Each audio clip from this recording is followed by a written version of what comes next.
This thing here is definitely not something to use for diagnosis, because diagnosis is quite a skilled thing in its own right and you need to be qualified to do it. But this is quite useful if you've got somebody in your service who is presenting with certain problems. That little checklist will give you an idea about what might be going on, but it's not diagnosis. I need to be really clear on that. Is this the one the psychiatrist gives you? Sorry? Is this the one the psychiatrist gives you to fill in about the person? No, not at all. This is just a little checklist that I put together so you can make sense of what you see. Have you got one? You need another one. You need another one. Right. You've got it. Okay, I don't particularly want to do anything with this except just give you it. This is useful to have.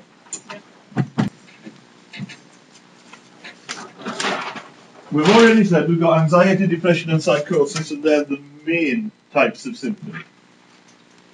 What I'd like to do is just go into a little bit of detail, not a huge amount, but a little bit of detail about exactly what anxiety, depression and psychosis mean, because it's one thing to give it a name, but it's another to understand it.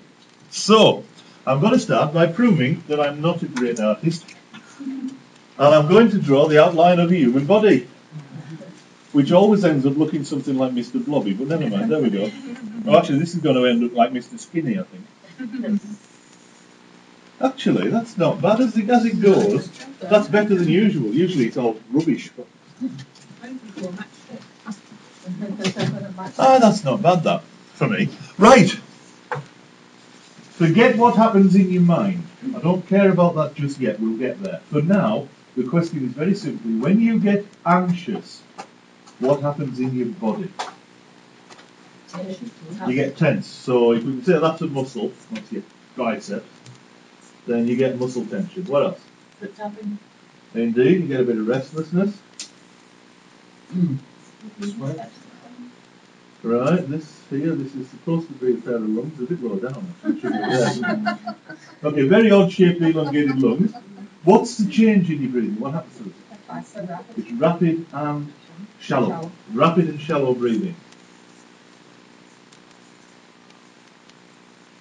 What else happens? Yeah, you get butterflies in your stomach. That is a butterfly. Okay. Sweat. Yeah. Yeah, you get sweat. And certainly there's a lot of things around you in your upset stomach and that sort of gastrointestinal stuff. What else? If it's just there and then you're anxious about one thing, you can be quite busy because of the breathing. Absolutely. You can get dizzy, you can even hyperventilate. You can get pins and needles. I don't have to draw that. I know. That's a pin. No, I'm going to draw it because I like that. And that's a needle. And you tend to get pins and needles in your extremities. So there you go, that's a pin and a needle. There you go. Don't have to draw anything else. What else? Absolutely. I can actually do a really good, because I'm a nurse and I have to do all this when I was doing the nursing training, I can do a really good representation of the human heart. So there we go. That's an anatomically correct human heart, and of course it beats more quickly. What else? Absolutely, which is really what it's about. We'll cut to the chase now. All of these things, as I'm sure you know, are the mechanism that evolved to let us run away really quickly or fight really hard. And that's what the freeze, flight and fight thing's about. You freeze so the predator doesn't notice you. If he does notice you, the safest thing is to run away. And if he catches you, then you've only got one option, which is to try and fight it off.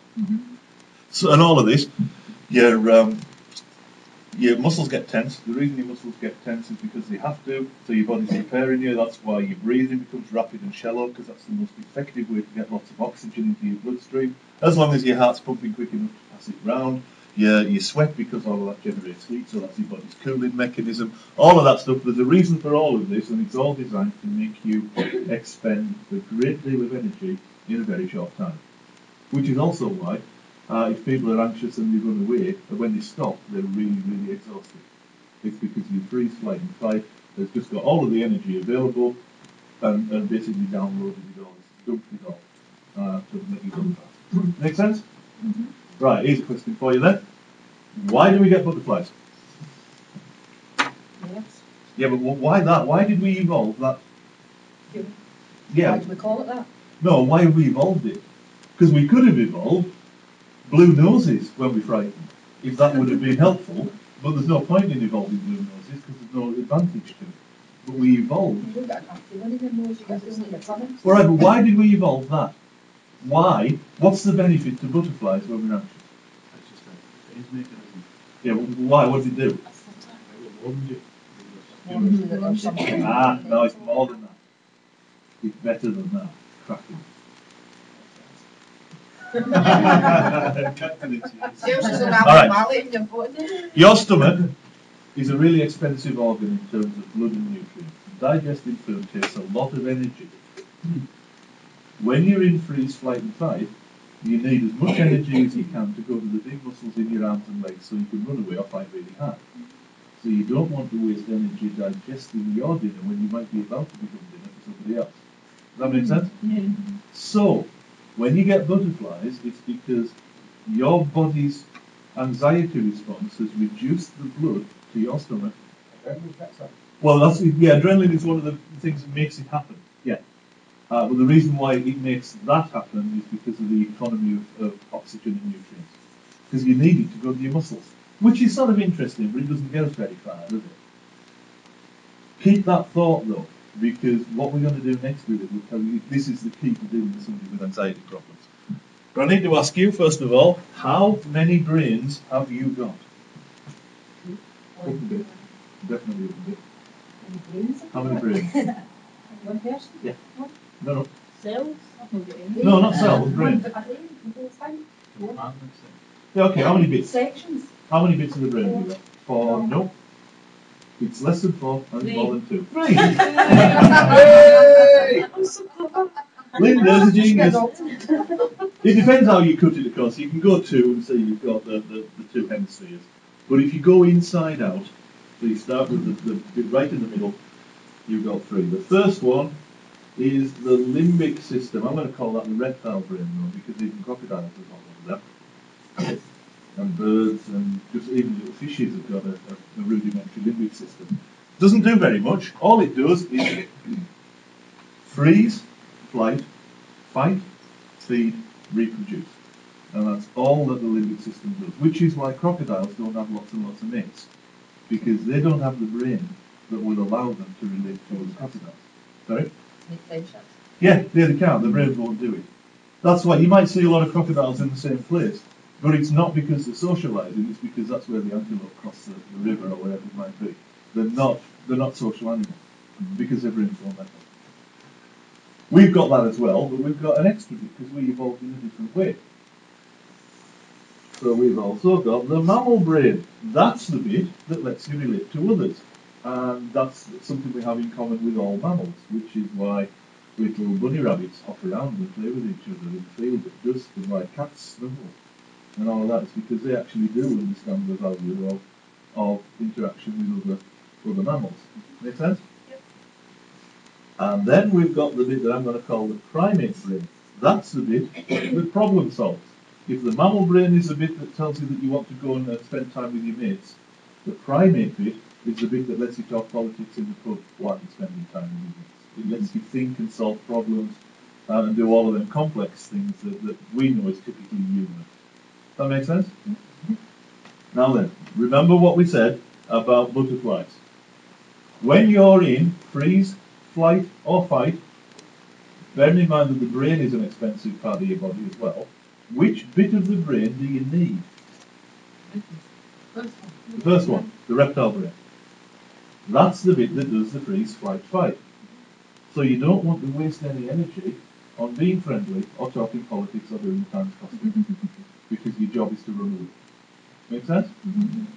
So what happens to these bits of the brain then? They close down. It's exactly the same as what happens with your stomach when you get butterflies. Now here's a question for you. At what stage in the development of a human being, at what stage of life, is the human being mainly limbic system, mainly reptile brain? Child, newborn. Yeah. Up to about 2. And then from 2 to 5, it grows a bit more. But 2, if you look at the 2-year-old child, they're pretty much limbic system very well. You ever tried to reason with a 2-year-old? They can't do it, can they? And it's not that they're being stroppy, they physically can't do the sort of reasoning that you can do because their brains haven't grown to that extent yet. That's why they have tantrums and stuff. Because that's all they know how to do. That makes sense so far? Yeah, terrible twos. Yeah, but that's not because the brains haven't grown, that's because they're stroppy. Different. And just after you discover hormones, it's your job to be like that. There's an argument that it is, that normal healthy development involves that rebellion at around the time that you discover hormones. If you didn't do that, you'd never ever become an individual. But anyway, that's another course. Right. So, this is where it gets really interesting. If you've got somebody that you're working with who is anxious, and their brains shut off, effectively you have got a 2-year-old in an adult body. Can you recognise that? Yeah. Right. How many of you have tried to reason with an anxious person and found them get angry? Yeah? That's why we're told to just, if this person goes into one of these strokes as we call it, Okay. just to walk. Just walk away from her. Okay. She calms down. So she will calm down if you take away the stimulus. Okay, good. Sometimes. Well, nothing works every time. But if you've got something that works, I'm a great believer in the idea if you ain't broke, don't fix it. Well, probably what's going on, just to give you the theory behind it, is she's anxious because she perceives the threat, because she thinks something's dangerous. When you move away and leave her alone, there's nothing more to be frightened of. So she'll calm down, because freeze, flight and fight has no reason to be there anymore. But if you ain't broke, don't fix it. The limbic system always treats confusion like a threat, because it's only got really 2 positions. It's either feeling safe or feeling at risk. If you confuse somebody, their limbic system will feel they're at risk. So they're going to come out doing the only thing the limbic system can do, which is either run away because they're anxious or fight because they can't escape. Does that make sense? There's always something, but actually if you look at whatever affects anybody's behaviour, it's always partly what's going on outside and partly what you think. That's why different people respond in different ways to the same thing, is because there's always that thing about how they think about it and how they perceive it. Yeah, I think the only other thing that I'll say is you will hear people say things like, it's just behavioural from time to time. Please understand what that actually means is, I don't know why she's doing this and I can't be bothered to find out. Nothing is just behavioural unless everything is just behavioural. Including me going downstairs earlier on because I wanted a cigarette. That's just behavioural. It's just as behavioural as anything else because it's something I did. It's my behaviour. But my behaviour is always motivated by what's going on in my head, and that's true for everybody, including the service user. The thing is that they're saying because there's so much damage in her brain that she can't help what she's doing, and it's just gradually going to get worse. Yeah, probably will. It's going to get worse. It's not going to get any better. Probably she won't will. get any better. Yeah, so probably. now they're trying to, with medications, changes in medications, Yeah, okay. they're trying All to right. keep her on a calm level as such. Yeah, I'm sure that's true, but none of that changes the fact that there are triggers. We just don't always know what they are. No, seriously though, there's always a trigger. But I have to go past this because otherwise we won't get everything done. But you can see, I hope, that what we've got is a physical response because you perceive the threat, and that basically stops your brain working. At exactly the time when you need that person to be able to think through the problems, which is a bit of an irony, really, isn't it? Worked really well when we were running away from saber-toothed tigers, but it doesn't work at all in modern Glasgow, where you have to think things through. So what do you do? How do you help somebody who is anxious? Right, Al. I keep my calm voice yourself. Okay, seeing what? Calm down. There's nothing worse. Let them say, just to understand what you're saying, but this is what we've got to do. Just try and bring them in a wee bit. It's too much. Remember, it's limbic system, they don't understand Yeah. that. The moment you try to rationalise or to explain to a person who's anxious, you lose them and you risk making them angry as well. Because the limbic system sees it as a threat. Does that make sense? Just say I need to leave there, I'll come back later. Well, to be honest, if it works, that's what I'm saying, if that works, don't fix it. But my standard answer to, and the thing that I tend to do when I've got somebody who's anxious, is I'll give them a bit more distance than I would somebody else. Because anxious people tend to need that bit more space. But I won't leave them. Because one of the ways to reassure somebody that they are safe is for somebody else to be there to rely on. If you leave them, that feels too much like abandonment, and that can actually keep the anxiety going as well. Although I still say if it works, don't fix it. So I'm not saying change what you do with this woman, because it works, usually. I would have just ignored something. I'd always say I need to leave the room now or something. You would have just got and walked out, you know, thing, Chris.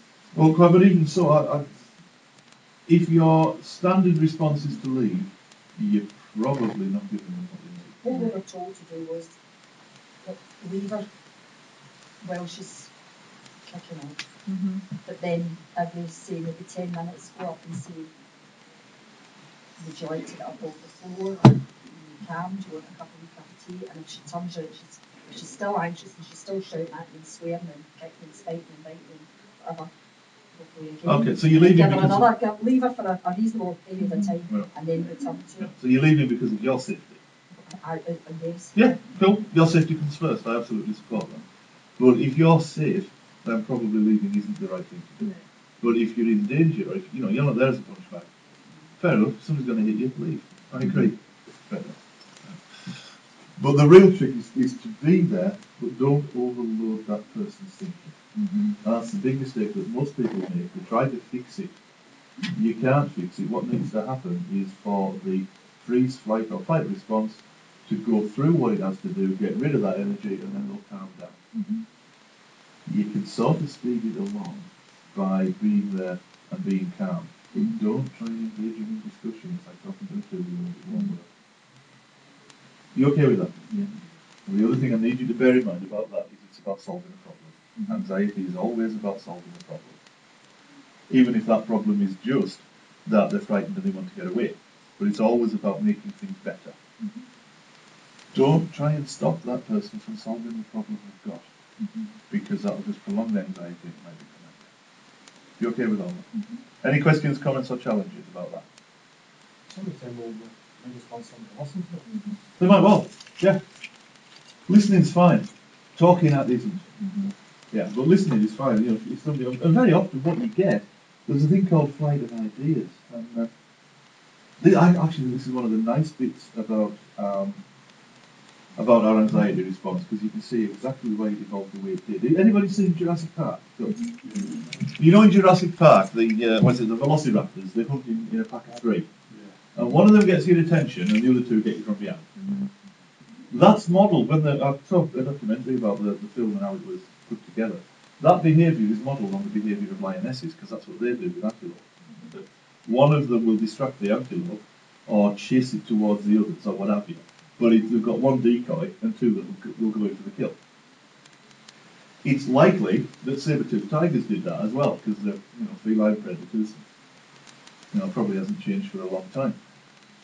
We evolved the freeze, flight and fight because if you don't move, the cat doesn't see you. If he does see you, you leg it. And if you can't leg it, you fight, as I said. But there's another bit, because there's this strategy of there being more than one, we can't afford to fix on the one that we see. So I'm going to say, you're a saber-toothed tiger now, well done. I can't remember your name. Paula. Okay, can you say hi? Paula's a saber-toothed tiger, and you've got my attention. Problem is, if I'm looking at Paula, this one here, that's not a pretentious left turn, by the way, that's a saber-toothed tiger. That's called Paul. He's got to say hi. I'm looking at Paula, Paul's got me. And if Paul hasn't got me, Bob's got me, because that's not a flip chart, that's another saber-toothed tiger. So, what we evolved is this way, where we're just constantly checking. Oh God, there's one there. That one hasn't moved, that one's moving a bit. And we're just constantly looking where the danger is, but not long enough to focus on it. Because if I spend any time looking at that one's got me. So you're constantly looking round. And that's part of the fight or flight as well, or freeze, flight, fight as well. That's why people get racing ideas when they're anxious. And that's why you can listen to somebody, as you're saying, Mark, and they'll probably only give you 3 or 4 things, but they'll repeat them over and over again, but not in any detail. It's because that's the way that your brain is working, it's just looking at threat. And in the modern world, that means they'll tell you what's wrong. But they'll only tell you about 3 things, even if there's 100.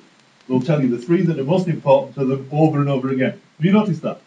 When people are anxious, they'll rant, and they could have done it in 10 seconds, but they'll spend 20 minutes on it, just repeating themselves. That's why I think that's lovely, that, because it says so much about where they are. Because when they start to slow down, and they start to focus on stuff, instead of just listing the problems, that's when you know that this little brain's starting to switch on. So if you're going to listen for that. And as soon as you get it, then you can start to invite them to problem solve. Because you can only problem solve da-da-da-da-da-da with that bit of the brain. So if you start saying, well, what should we do about that? When they start to answer, they probably won't be able to answer the first time you ask it, but when they start to answer, they're starting to light up this bit of the brain. And when that's happened, you know that they're about to come out of the panic attack or their anxiety attack. Good, isn't it? I love this stuff. It's just so interesting. You make it sound interesting. Well, I do my level best. You see something with learning disability? Yeah. They got the mechanism for all that as well. Yeah. That's still there, I Oh, right. Their problem solving might be simpler. But yeah, it's all. I mean, pigeons have got this. No, but you're saying that, well, I know. Yeah, absolutely. If you haven't got a limbic system, you're dead. Because as well as doing all the stuff we've talked about, it's also the bit that regulates your breathing and your heart rate and stuff like that. If you haven't got a limbic system, you're dead. So yeah, you've got it. Absolutely. Right. But you get the point. That's all about your body going up, isn't it? It's about energy being stored up and getting more active. That's anxiety. Depression is the opposite. Depression is about everything slowing down. So really, one way to think about depression is just the opposite of anxiety. It's that hard. Remember I drew that thing? I just want to go through the biology of it. Find this. It was maybe the first one we did, I think. We know someone is depressed when they get here, because they get biological signs of depression. Now remember what we said about the medical model. It's interested in biological problems, chemical problems, that it can treat with chemistry. Yeah? You remember that? Medications are chemistry. So there is no point in giving someone medications until they've got a chemical problem. That makes sense. Depression is a medical diagnosis. So the cut-off for whether or not you're depressed is whether or not you've got a chemical problem. Logical? Right. That's about here. What are the symptoms? What are the biological or the chemical symptoms of depression? Anybody know? Sleeping a lot. Sleeping a lot, yeah? Or sleeping too little. Just sleep disturbance of some sort. That's not biological, that's behaviour.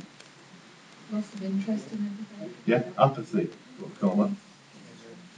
That's Serotonin. The serotonin, well, the theory is that it's to do with reduced serotonin. changing your appetite. Yeah, so you've got sleep and appetite disturbance, apathy, and lethargy. Wonderful, you got them. That's how complicated it is. If somebody has those biological signs, they have a clinical depression. If they haven't got those biological signs, they're a bit sad. That makes sense? If they're a bit sad, but they haven't got biological signs, do you want to give them antidepressants? No, because there's nothing to treat. And what's really interesting is that your body will adapt to what you put into it. If you give me a medication to increase the amount of serotonin in my head will stop producing its own. So then when I stop taking the medication, I do get depressed. Because my head stopped producing what I need. So what do you do for people who haven't got biological signs but are just a bit sad? Counselling. You could do. Fill a bit of time and stuff. Go to doctor. Well, what can the doctor Talk to your do? friends. All doctors do is give you medication. They don't need it. Get some of the kind of lifestyle stuff like behavioural. Pretty much. Give them something to do. Something to do. The real key for people who are actually depressed, as well as people who aren't, who are just a bit sad, is activity. Get them to do stuff, and preferably something physical, even if it's just going for a walk every day for 10 minutes. Because that increases serotonin, but it also increases loads of other neurotransmitters and head chemicals, and it just gets people going and gets them active again. And if you doubt that, think about this. How many of you, assuming that you, and I'm sure at times you are, you're in a job where you've maybe got Easter bank holiday off, and that's 4 bank holidays in a row, isn't it? So you've got Good Friday, Saturday, Sunday, Monday. How many of you have had, I know you'll work shifts with the job you do, we're not doing it at the moment, but how many of you have had days where you've got 4 days off? How many of you look forward to that? How many of you find that on the Tuesday when you come back to work, you are less happy than you were on the Thursday when you left? Yes. Absolutely, because I'll tell you what, the best way to lower your mood is to sit about and watch daytime television. If you want to be happy, do just coming back to work? Sorry? Has it nothing to do with just coming back to work? Well, no, I don't think it is. No, and I mean all the research is that all the research really is that if you do nothing, your mood will drop. If you do stuff, your mood gets better. So if you've got somebody who's a bit sad, they may tell you they're depressed. If there are no biological signs, your job is to get them motivated. If there are biological signs, get them in front of the GP as well as getting them motivated. But the real trick with depression is don't let the lethargy that you mentioned, don't let that get hold, get people doing stuff. It's not that hard, is it? Now the counselling thing you mentioned, and I've probably seemed more dismissive than I meant to really, because I do all sorts of therapy and stuff like that myself, but sometimes it's not necessary. Sometimes all we need to do is just get people to have a life. And I know that sounds trite, but you know what I mean? Just get a life. Don't sit at 4 walls and then expect not to be miserable. Talk to people that you know, that you do it, rather than going to somebody that doesn't know you. Well, Like you can probably help better. But it's not always necessary to talk about the thing you're bothered about. Sometimes it's just necessary to do stuff. Well, that's why we look for biological signs. It's not depression unless there's something to treat. Other than that, it's just part of mood fluctuation, but sometimes it gets very sad. But that's not the same as depression. You okay with that? Mm-hmm. Cool. I don't propose to spend much more time on either anxiety or depression because I think they're fairly straightforward for people to grasp. The one that takes the time is psychosis, so that's coming next. But if there are any questions, comments or challenges, this will be the moment. No? Is there a handout on Yeah, I'm just going to give you them. That's No, that's fine. Oh, yes. I throw more paper at people than you can shake a stick at. Of course there's a handout. Remember what we said, that all of the mental disorders are just bigger versions of what we all experience all the time anyway. I want you to imagine that you can hear a voice. It's only a voice, nothing else. In every other respect, you are exactly as you were when you woke up this morning, except you've had a shower and put the clothes on. But apart from that, you're exactly as you were this morning. And this voice that you hear, you notice a couple of things about it. One is you notice that this voice gets louder and more insistent when you're anxious, and particularly when you're in company. The other one is that sometimes it says some fairly horrible things about you and about the people next to you, or that you're dealing with. And the other thing you notice is that it's what we call mood congruent. It reflects your mood. So if you're feeling good about yourself, it says nice things. But if you're feeling bad, it says horrible things about you, or about how you're useless and there's no point in trying. Your job, just spend a couple of minutes in the groups and then we'll stick it on the board here. But your job is to think about how you would react to that. It's the only symptom you've got. Everything else, you're just as you are. You start to hear the voice, how will you react? How are you going to respond? You hear this voice. How do you react? Initially, we just ignore it and kind of whatever happens. Okay. Might take a bit of concentration. That's what Try I and do. find out where the noise is coming from. So you investigate. What else? You would be worried, so you'd have a bit of anxiety. Who was that that said that? Absolutely. What else? One of her sentence users accepts hers and she befriends them. She's got titles for them. Okay, befriends them. What else? Would anybody shout at them? Anybody shout at the Do you voices? see that? Don't you see people shouting at the voices in the head? Now, bear in mind, this voice gets louder and more insistent when you're in company. Would that? You could do, yeah. You never try and work it out. And you think other people could hear it as well. Ask other people if they can hear it. Ah, Aye, that's true. ask others. Yeah, that's a red flag they're giving up to, isn't it? So I'm just thinking about it in social terms. Would anybody stop going out? Because most people do. Most people, when they start to hear voices, they realise that actually the voices are louder and less manageable when they're in company, so they become reclusive. It may not last forever, but a lot of people go through that recluse phase of isolating themselves. If you isolate yourself, what happens to your mood? Your mood drops, doesn't it? Of course it does. Okay, so you're at least going to be a bit sad. When people are a bit fed up and they've got nowhere to go, how good are they at things like personal hygiene and self-care? It's fairly poor, isn't it? Okay, so your self-care goes down. But I mean, I'm sort of spoon-feeding you this, but I hope you can see this isn't outrageous stuff. This is what really happens. All you've got is one voice, one symptom. Everything else is just a reaction to that and an attempt to cope with it. Would you agree? Do you reckon that's enough for a diagnosis of schizophrenia? One symptom? No? Anybody know what you do need for a diagnosis of schizophrenia? Alright, but what are the criteria that the psychiatrist would use? One thing has to do with school. Well, it has to be present for at least a month. If they play by the book, they don't always. Sometimes they'll see you once in The things that you do, the actions that you're taking, surely must come in the contributing factor of your behaviour. Yeah, there are three. Remember the three symptoms of psychosis I said? They're called first rank. That's hallucinations, delusions, and thought disorders. They're the first rank symptoms of psychosis, according to a guy called Schneider. And you need either 2 first rank symptoms or 1 first rank and 2 second rank. And second rank are the things that, these are the symptoms of illness that go along with the first rank. We've only got 1 first rank symptom, which is that one.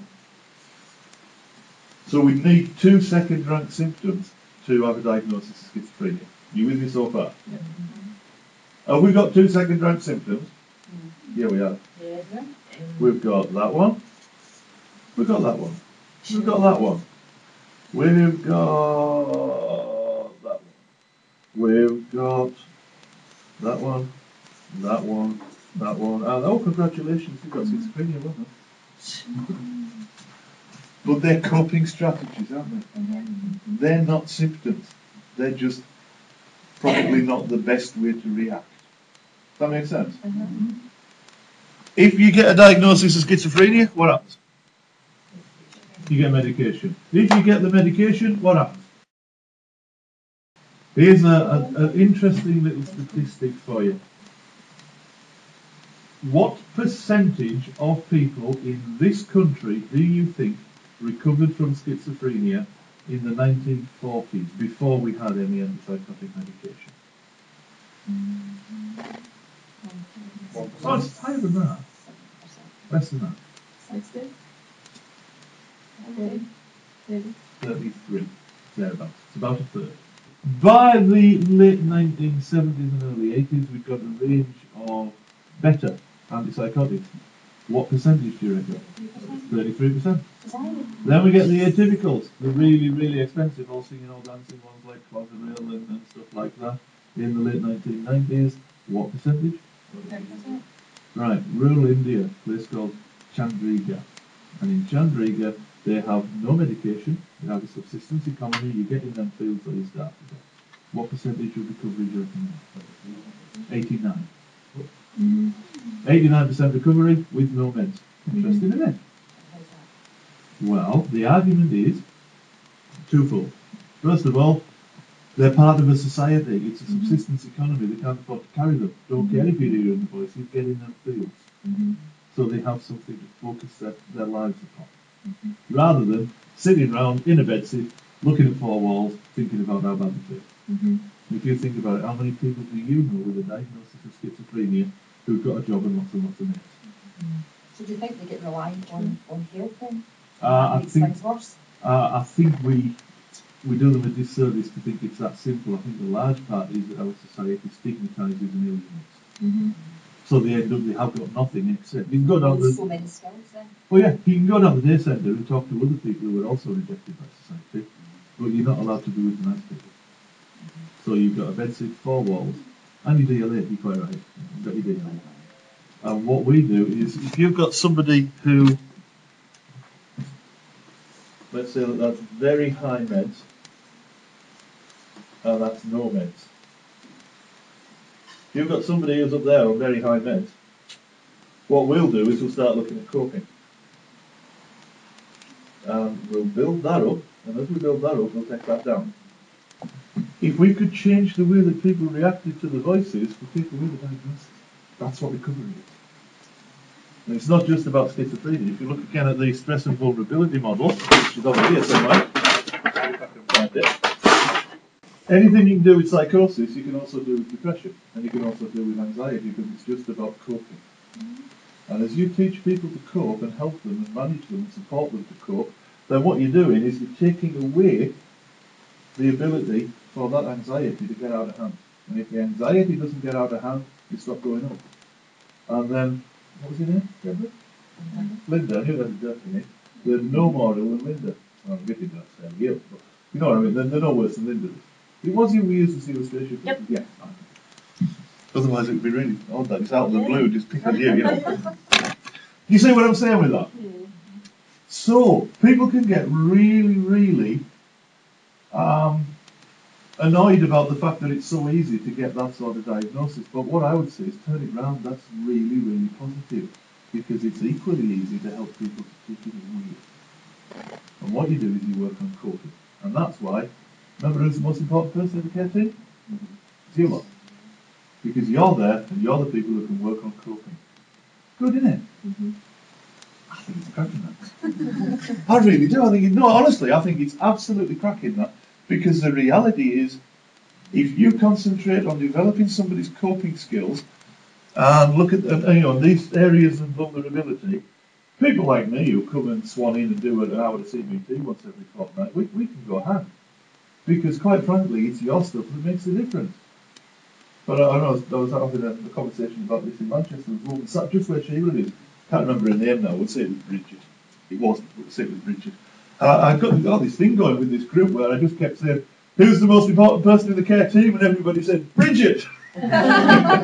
So, Sheila's in Bridget's place. Who's the most important person in the care team? Sheila! Really though, remember that. And it's a big job, it takes time, but it's not complicated work, it just takes time.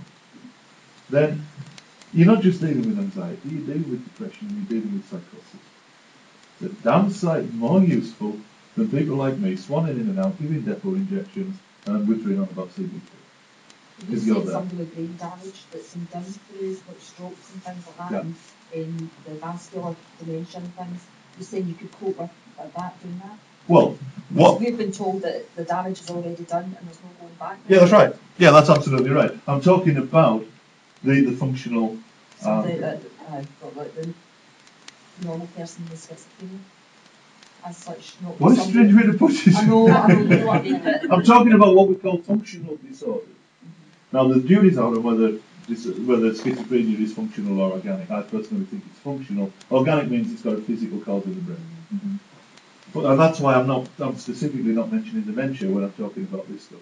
The dementias are different. It's a little bit like, one of the things I do is I play guitar. And I like to think I'm a fairly good guitarist, but I would be useless at playing the guitar if the strings were all tangled up. Dementia is like that. You need the equipment to work. So no, I wouldn't be so presumptuous or so stupid as to say that. No, but what I will say though is that if they've got a working limbic system, they are very prone to anxiety. And if you can look at anxiety management, you're not going to cure them, But what you can do is manage it and make it less problematic. But that's as good as it's going to get. You need the equipment to work. But just about everything else you come across, absolutely, yeah. Absolutely, it is that simple. But simple isn't easy. And that's the other bit. Nice little illustration for this. And then I will stop Richard and get you to do something else. But it is simple to walk from my house to Newcastle. I promise it's dead easy. You walk along the A66 till you get to Cockermouth, then you turn right. No, sorry, then you turn left. Then you walk along the A69, which is a right turn from Carlisle, and then you're in Newcastle. That's simple, isn't it? It's a left turn and a right turn. It's also 92 miles. Yeah, it's not easy, but it's simple. This stuff isn't easy, but it's simple. But you've got to keep at it and you don't stop. But honestly, you are the most important people because you're the ones who can do this. And you can do it a damn sight better than me or a psychiatrist or a CPN or a social worker or an OT because you're better.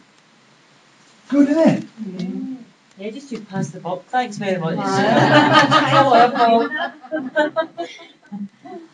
Does that not make you feel good though, knowing that you actually can make a huge difference? I think it's remarkable. Anyway, let me give you this, which is about the psychosis part. It's really just saying what you already know. It's hallucinations, delusions, and thought disorders. It's what we said right at the start, but there's a little bit more on there about different types of thought disorder. I'm not going to go into them because it would take too long. What I am going to say is that thought disorders aren't about what you think, they're about how you think. And that's why I mentioned the word salad, if you remember earlier, and all the right words. If you do want to know more about that though, remember I mentioned the guide. It's actually called the Mental Health Support Workers Guide from my website. There's a bit on there on thought disorders, and it goes into more detail about how they work, and it talks about radio waves and broadcasts and messages getting all confused and stuff. And, yeah, it's something you can understand because it's there as radio waves, I think, that people can get. They can get it in read.